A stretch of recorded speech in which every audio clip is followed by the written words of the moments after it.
He said it the way a man reads a weather report. Flat, certain, finished before the last word landed. "You are adequate, Rosalind. That is precisely what I required." She had been pouring his tea. She set the pot down without a sound. The dining room of the Hale house smelled of beeswax and cold mutton, and the particular staleness of rooms that are kept too perfect to be lived in. Outside the tall windows, the Pennsylvania countryside lay gray and indifferent under an October sky. Rosalind Hale, née Forsyth, a name she had carried for 24 years before trading it for one that felt like a coat belonging to someone else, did not look at her husband. She looked at the teapot. She looked at the precise way the steam curled upward and disappeared, and she thought of a word her father had used for land that was not quite good enough for crops, but too expensive to abandon. Serviceable.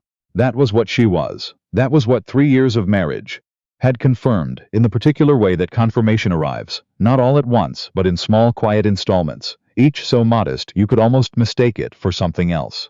She had married Henry Hale in the spring of 1849. She had been 22, the third daughter of a physician whose death had left behind 4 women, a mortgaged house in Delaware County, and a practice whose goodwill was worth considerably less than its debts.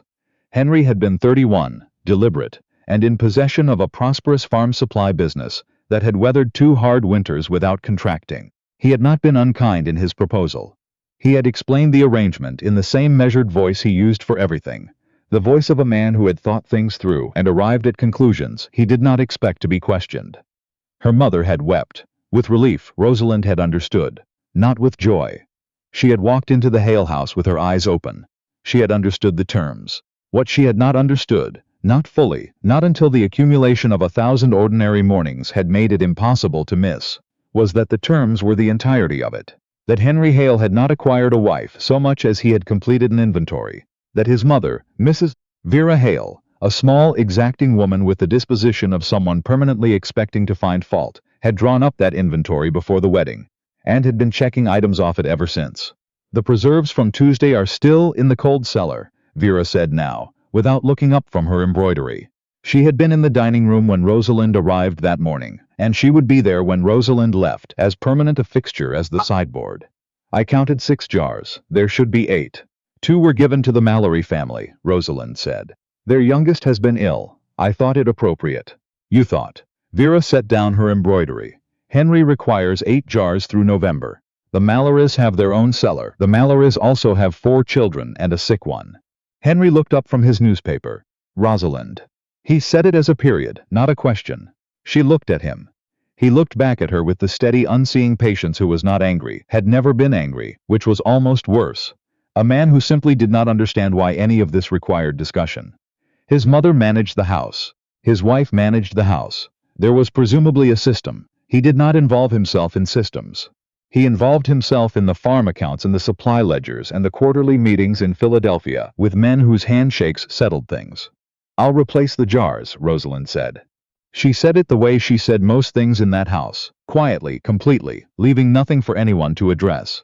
She had become fluent in that particular language over 3 years. The language of surfaces maintained, of problems absorbed before they could become visible, of a woman making herself frictionless in a mechanism that had been designed before she arrived.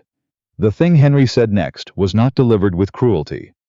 She would think about this afterward, in the way you return to a small cut and press it to understand why it still stings. He did not look up from his newspaper when he said it.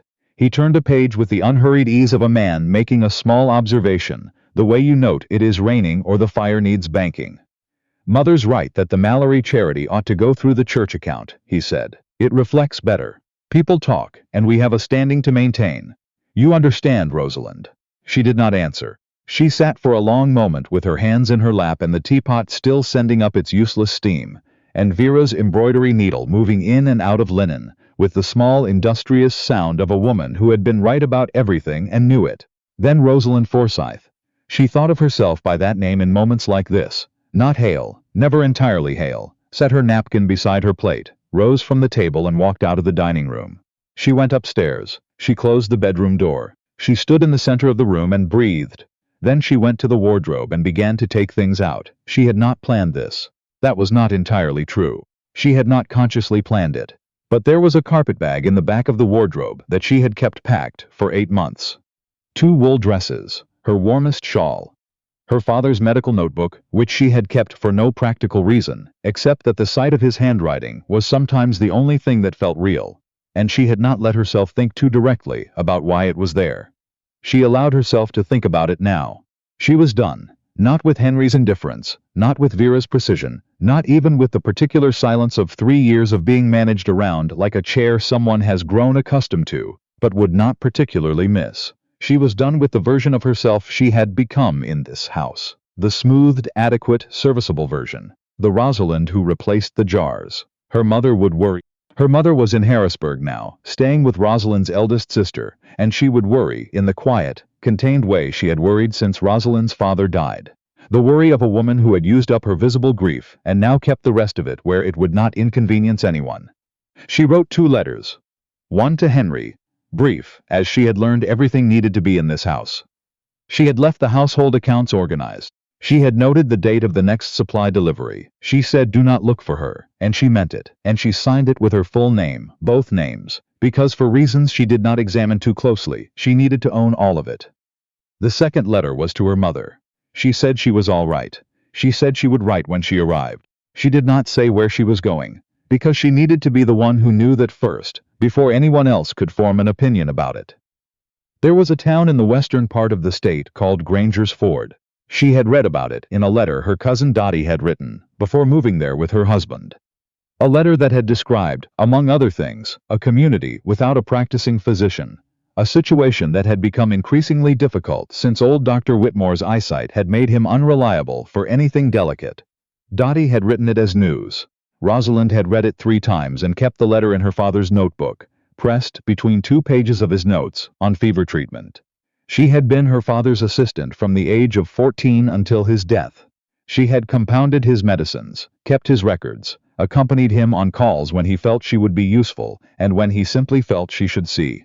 She had not been permitted to train formally. That had not prevented her from learning. There were things she could do. She had been doing none of them for 3 years. She carried her bag downstairs, and through the kitchen, and out the back.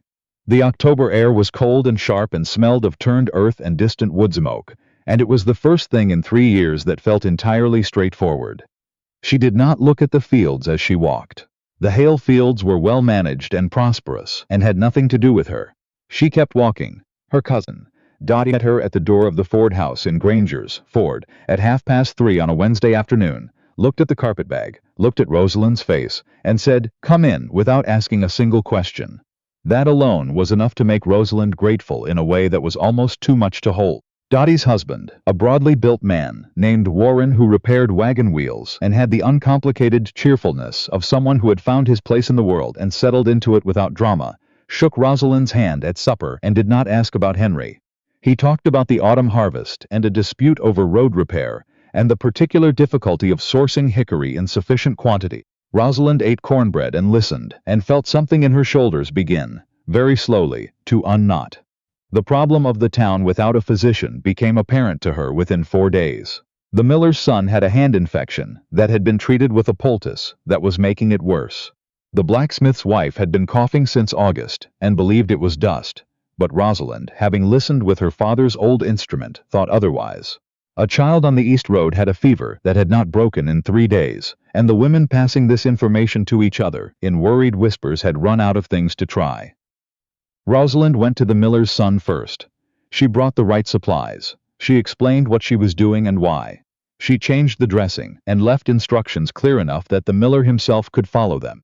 She stopped at the blacksmith's wife and asked careful questions and came back 2 days later with a preparation she had made in Dottie's kitchen, while Warren watched with interest and without comment. She sat with the child on the East Road for 2 hours while the fever broke, and she did not leave until she was certain. Word moved fast in a small town. By the end of the 2nd week, 3 more people had come to Dottie's door with questions. By the end of the 3rd, Rosalind was keeping regular hours in the back room of the dry goods store, which the owner, a woman named Mrs. Quince, had offered after watching Rosalind diagnose her daughter's ear problem in under 4 minutes. She was sitting at the table one evening with her father's notebook open, and 3 new cases written in her own hand beside his. When Dottie sat down across from her, "He doesn't know what to do with any of this, does he?" Dottie said. She did not mean Warren. Rosalind looked up, Henry has never known what to do with me. Did he know what you could do? The medicine, the cases. She thought about it. He knew I kept records. He knew I'd assisted my father. She paused. He didn't ask about it after the wedding. Dottie was quiet for a moment, with the particular quiet of someone doing arithmetic and not enjoying the result. You look like yourself, Dottie said finally. Rosalind looked at her cousin. What did I look like before? Dottie pressed her lips together. Like a woman keeping very careful track of something, she said, and not letting herself look at the list. Rosalind looked back at her notebook. She did not answer, because there was nothing to say that wasn't already written in her father's handwriting on the page in front of her, in the margins she'd filled in the cases she'd added, in the fact that she had picked up this notebook every day for 3 years, and opened it and closed it again without telling anyone she'd done it. I knew what I could do, she said at last. I suppose I had forgotten that I was allowed to. Dottie reached across and covered her hand. That was all. It was sufficient. Back at the Hale house, things were not going smoothly.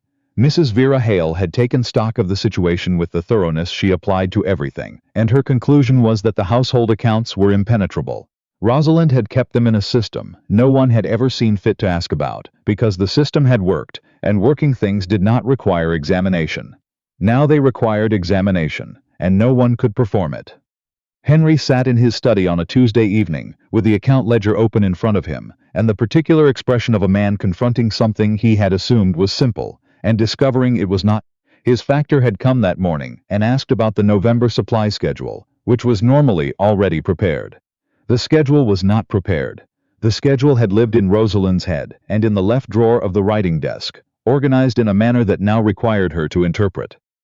He had not thought about interpretation. He had not thought, in any precise way, about the specific and ongoing intellectual labor required to manage a household of this size.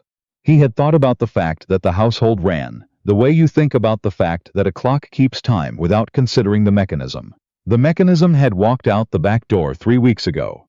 Vera came to find him that evening. She sat in the chair across from his desk with the composed certainty of a woman who has arrived at a position and is presenting it. She'll come back, Vera said. She has nowhere else to go. Henry looked at the ledger. She had somewhere to go, he said. She went there. She has no income, no property of her own. She has her cousin. He set the pen down. And apparently she has a great deal more besides. Vera looked at him. What do you mean? He had heard things. He had not gone looking for information, but it was a small enough region, and the supply trade moved through enough towns that news traveled in the wagon beds alongside the inventory. He had heard that a woman in Granger's Ford was treating the sick and keeping records, and that she had, in the span of 3 weeks, resolved a case that had confounded a physician from Lancaster who'd been called in special. He had heard her name spoken with an easiness that people use for someone who has become part of the fabric of a place. He did not share this with his mother. She has a situation, he said. It appears she has made one. Vera was quiet. He had rarely seen his mother quiet without intention, but this was a different kind of quiet, the kind that arrives when something you were certain of has shifted slightly on its foundation. You never asked, Vera said at last. About her father's practice, what she'd done there. I didn't either. He said nothing. She stood. She moved to the door, and then paused in the way of a woman who has something left that requires saying. I believed she was biddable, Vera said. I told you she would suit. I assessed her on that basis. A brief silence. I was not wrong about what she was. I was wrong about what she was worth. She walked out. He sat with the ledger and his mother's words in the room, and the November darkness pressing against the study windows. And he thought, for the first time in 3 years, about his wife, not about the household she managed, or the position she occupied, or the arrangement that had made the whole thing sensible. He thought about Rosalind Forsyth, who had been the third daughter of a doctor, who had kept records and made preparations and accompanied her father on calls, who had sat across from him at dinner for 1,000 evenings and said almost nothing and organized everything, and asked for nearly less than nothing. He had taken her at her most contained and decided that was her entirety. He pressed his palm flat on the desk and looked at the ledger and understood, in the slow, uncomfortable way of a man arriving at a truth he has been circling for some time, that he had made a significant error. Not the error of cruelty. He had not been cruel. The error of attention, the easier one, the one you live with for years before the shape of it becomes visible. He did not sleep well. The letter arrived in Granger's Ford on a Thursday. It came through the postal office addressed to Rosalind in Henry's handwriting. Neat, controlled, the handwriting of a man who had made decisions about how letters should look. She opened it at the back of the dry goods store, after her morning cases, while Mrs. Quince pretended to count inventory on the other side of the room. The letter was one paragraph. He informed her that certain accounts required her key, that the November schedule had created difficulties for the supply factor, and that he trusted she would understand the necessity of returning, to address these matters at her earliest opportunity. He had signed it Henry C. Hale, which she noted he had never done in correspondence before. The formality of a man trying on seriousness and finding it did not quite fit. She read it twice, then she folded it and set it in her father's notebook and went back to her patient notes. That evening, Dottie found Hunter on the porch. "What will you do?" Dottie asked. "Nothing," Rosalind said. "Not yet." She looked out at the road. The last of the light was going, turning the maples at the end of the lane the particular deep red of October in Pennsylvania. He wrote about the accounts. He wrote about the supply schedule. Not about you, not about me. Dottie was quiet. "He wants to know if the inconvenience will move me," Rosalind said. "He wants to know if being needed for the ledger will accomplish what being needed as a person didn't." She stood. She went inside. She did not write back that night, and it cost her less than she'd expected. It was Miss Quince who noticed, 2 days later, that Rosalind had the look of someone managing something beneath the managing. She said so directly, because Mrs. Quince was a woman who had found directness more efficient than alternatives. "My husband wrote," Rosalind said. "Ah." Mrs. Quince set down her pencil. "About coming back, about the ledger." Mrs. Quince considered this. "The ledger," she said, with the particular tone of a woman who has encountered many things in many forms and recognizes this one. "He's a practical man," Rosalind said. It came out more gently than she'd intended. "Most of them are." Mrs. Quince picked her pencil back up. "Question is whether practical is all he is." Rosalind did not answer. She was not sure she knew. That was the piece she turned over in the evenings when the last patient had gone, and Dottie was in the kitchen, and the notebook lay open on the table. She did not know what Henry Hale was capable of, because she had never been in a position to see it. She had been too busy being adequate to notice whether he was anything more than convinced she was. Henry arrived in Granger's Ford on a Saturday morning. He came by hired coach, which was not what she had expected. She had expected, if he came at all, that he would make it efficient, combine it with a supply call or a factor meeting, arrive sideways. He arrived directly, which meant he had decided to. She was in the dry goods back room with the miller's son's follow-up when Mrs. Quince appeared in the doorway. "Your husband," she said. Rosalind looked up. She kept her hands precisely where they were. "Tell him I'll be a few minutes." She finished. She washed her hands. She came out to find Henry standing in the front of the store with his hat in his hands, looking at nothing in particular in the way of a man who has prepared himself for one thing and found himself somewhere slightly different. He looked, she thought, like he had ridden 4 hours to have a conversation he had not entirely rehearsed. She was surprised to find this the most useful thing she had noticed about him in 3 years. "Henry," she said. "Rosalind." He looked at her, actually looked, with the full uncertain attention of someone not quite certain what they were seeing. "You look well." "I am well." She crossed her arms, not in defensiveness. More the posture of a woman willing to listen and tracking carefully whether that willingness was warranted. "You've come a long way for the account ledger." He turned his hat once in his hands. "I haven't come for the ledger." She waited. "I came," he said, and then stopped, and she watched him locate the thing he needed to say among the things he was accustomed to saying, which was a longer search than she would have expected from him. "I came because I have been sitting in my study for 3 weeks, reading a letter I could have answered in the first hour, and could not make myself answer. Your letter to me was about the accounts. I know what my letter was about." He looked at her directly. "That was not the letter I meant." She waited again. She had always been good at waiting. She was better at it now. "I told you," he said, "that you were adequate." He said the word with the flat precision of a man quoting himself accurately and finding the quote worse than he remembered. "I said it at the breakfast table, to my mother, in your hearing. As an explanation of the arrangement. As though you were a supply contract that had delivered as specified." He stopped. "I have not been able to account for it since." "Account for it," she said. "Justify it." He looked at her. "I cannot." It was not a kind thing to say, and it was not even an accurate thing to say, and I said it with the ease of a man who had not looked closely enough to know the difference. She looked at him for a long moment. Something moved in her face. Not forgiveness, not refusal, the territory between. "That isn't an apology, Henry," she said. "That's a man explaining why he feels uncomfortable. He felt, what would an apology look like, he said. I don't know yet. She met his eyes. I haven't decided what I want from you. I haven't had time, I've been busy being useful. She said it without sharpness, just fact, specifically useful, to specific people who asked. He was quiet. She took a breath. Mrs. Quince has offered the use of her back room for consultations through December. The miller's son is healing. The blacksmith's wife has improved. There are 4 cases I am following that require my attention every second day. She looked at him steadily. This is not temporary, Henry. This is what I can do. This is what I have always been able to do, and I did not stop being able to do it when I moved into your house. I simply stopped doing it. She paused. That is the thing you should have known. That is the thing you never asked. The store was very quiet. The October light came in flat and pale through the front windows. I know, he said. I know that now. He looked at his hands. Will you let me? I am not asking you to come back, not to what it was. I am asking if you'll let me say what I should have said. To show you what I mean by it, which will take longer than a conversation. He looked up. I rode here. I did not come about the ledger. I came because the house is not what I thought it was, and I am not certain I am what I thought I was, and the only honest thing I can find to do is tell you that directly and ask if there is any ground left to stand on. She held his gaze. Then she said, there's a man named Weston who runs the feed store down the road. He has 3 cases of records I need sorted before Tuesday. It will take the better part of a day. She paused. You're good at figures. He blinked. I am. Come on then, she said. We can talk while we work. He followed her out of the dry goods store and down the road in the flat October light, and he did not look like a man who had gotten what he wanted. He looked like a man who had been handed something he hadn't expected and was holding it carefully, working out its weight. She did not slow down for him. He did not ask her to.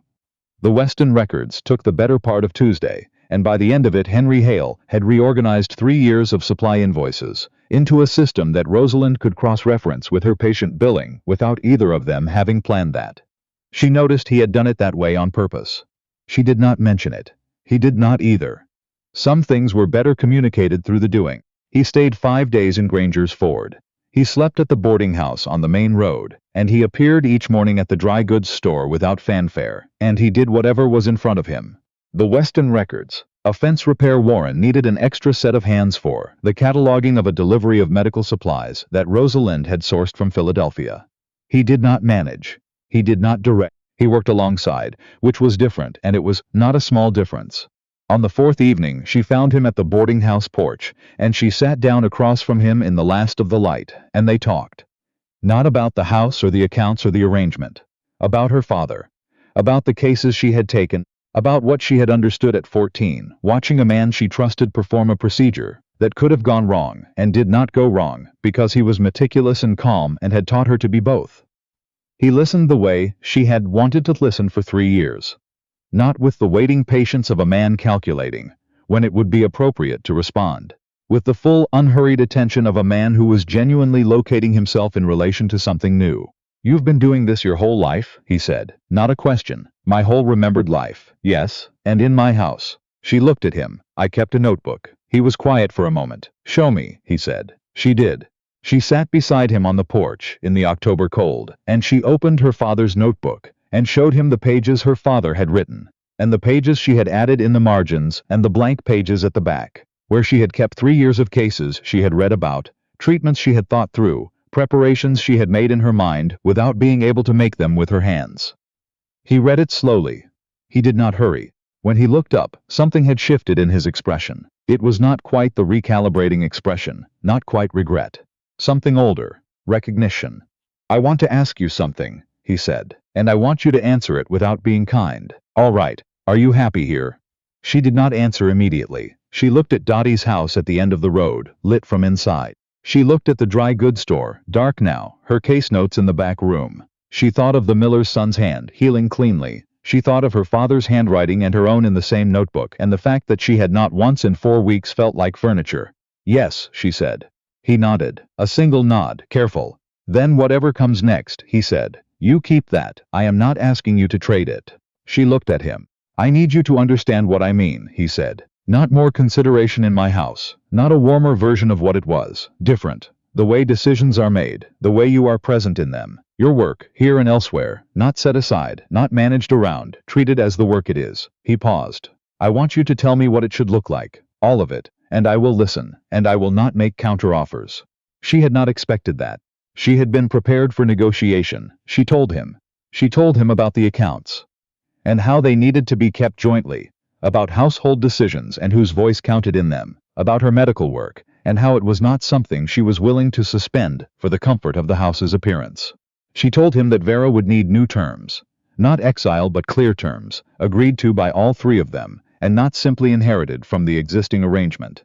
She told him she intended to formalize her practice, which would require a letter of introduction from him to the county medical board, not because her knowledge required his name but because the board would not see her without it. He said yes. She waited. He said it again. Yes, Rosalind, all of it.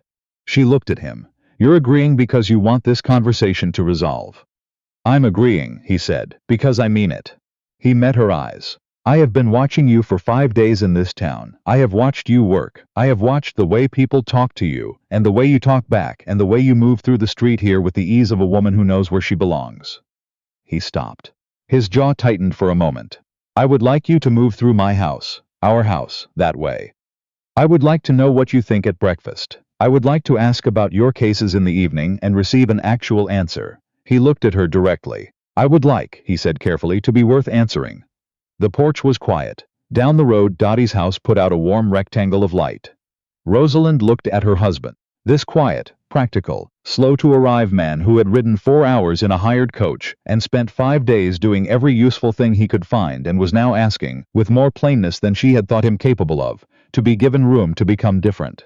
The back room at the dry goods store, she said finally. I need it through February at minimum. There are winter cases. I'll speak with Mrs. Quince. I'll speak with Mrs. Quince. What? You'll stand there and confirm you have no objections. Something shifted at the corner of his mouth. Done, he said. She looked at him for another moment, then she stood. She moved to the edge of the porch, and she stood there with the October night around her, and the lamplight behind her, and 4 weeks of herself. The real version, the one who knew what she was doing and was permitted to do it, standing around her like something she was not going to trade. There's a family on the North Road, she said. The oldest child has a cough I want to check on tomorrow morning. Early. I'll be at the dry goods store, he said. When you're back. She nodded. She went down the porch steps. She did not look back, not because she was uncertain. She was less uncertain than she had been in 3 years, but because she needed to be the one walking forward, under her own direction, in her own time. Vera arrived 2 weeks later. Rosalind was not surprised. She had expected it, in the way you expect weather when you've spent enough time watching the sky. Vera came in a coach she had hired herself, which Rosalind noted. Not Henry's arrangement, her own. She was standing at the road when it stopped. She had not gone out to wait. She had been walking back from a call and arrived at the same moment the coach did, which meant she greeted her mother-in-law the way she greeted everything now, on her own ground, in her own time, without preparation. Vera stepped down. She looked at Rosalind.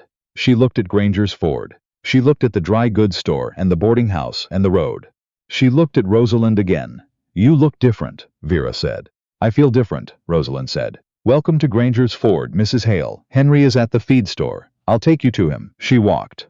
Vera walked beside her. I wrote you a letter, Vera said after half a block. Before your wedding, I expect Henry has told you. He told me, Rosalind said. I'd like to hear it from you. Vera was quiet for a moment. I told you what to expect. I told you Henry married for stability and practicality, and that you ought to calibrate yourself accordingly. She paused. I told a young woman, a week before her wedding, not to expect to be valued for anything except her function. Yes, I told myself it was honest. Vera's voice had gone careful, not cold. The precision of a woman choosing words because the wrong ones would be dishonest. I told myself I was protecting you from disappointment. She stopped walking. Rosalind stopped beside her. I was protecting the arrangement, Vera said. I believed the arrangement was better for everyone than alternatives I had not fully examined. She looked at Rosalind. I underestimated you. From the beginning. I saw a quiet, biddable girl from a reduced family and I decided I understood what you were. Her chin lifted slightly. I did not understand at all. No, Rosalind said. You didn't. I am telling you this, Vera said. Because you deserve to hear it plainly, and because I am old enough to have learned that plain things said late are still better than plain things left unsaid. She paused. I am not asking you to forgive it. I am not certain that's mine to ask. The road was quiet around them. Somewhere up the hill a door shut. Come to lunch, Rosalind said. Dottie sets a good table. We have things to discuss. Vera looked at her. Something moved in her expression. The architecture of a woman accustomed to controlling rooms finding herself in a room she did not control. All right, she said. They walked. They talked for 3 hours that afternoon. In Dottie's kitchen, with Warren conspicuously elsewhere, and Dottie refilling coffee with the tact of a woman who understood when to be useful and when to be invisible. They talked about the household accounts, and about the medical practice, and about what the Hale house needed to become to be a place Rosalind could inhabit fully. Vera had brought papers. Rosalind had not expected this either. A letter from the county medical board that Henry had apparently requested, introducing Rosalind Hale, née Forsyth, as a practitioner in the tradition of her father. He had not told her he was doing it. She read it with the particular stillness of someone receiving something they had wanted for so long that the actual having of it required a moment. He did that 2 weeks ago, Vera said. Before I told him to. Rosalind looked up. I mention it, Vera said, because I know how you are when you suspect a thing is being done to make a point, rather than because it is right. She folded her hands. He did it because it was right. That is all. Rosalind set the letter down. She looked at her mother-in-law, this sharp, exacting, controlling woman who had made her smaller for 3 years and had now traveled to a small Pennsylvania town to sit in a farmhouse kitchen and say so. The November delivery schedule, Rosalind said. I'll send the system to you in writing. You should understand it fully in case I'm unavailable to manage it. Vera looked at her. You're not asking me to step back from the household. I'm asking you to understand that the household is jointly managed going forward, not by you, not by me alone. She looked at Vera steadily. That is the arrangement. The arrangement, Vera repeated. Something crossed her face, not quite a smile, the predecessor of one. You said that very deliberately. Yes, Rosalind said. I did. Henry came in at 4:30 and found them at the table with the account system between them, both of them writing in their own handwriting in the margins of the same document. He stood in the doorway for a moment. He did not say anything. He came in and sat down and asked what needed asking about the November schedule, and they told him, and they went on. They left Granger's Ford on a Friday morning. Dottie stood at the road to see them off, and she hugged Rosalind for a long time without saying anything, and then she pulled back and looked at her face and said, simply, October, Rosalind said. I'll be back. The winter cases. I know, Dottie said.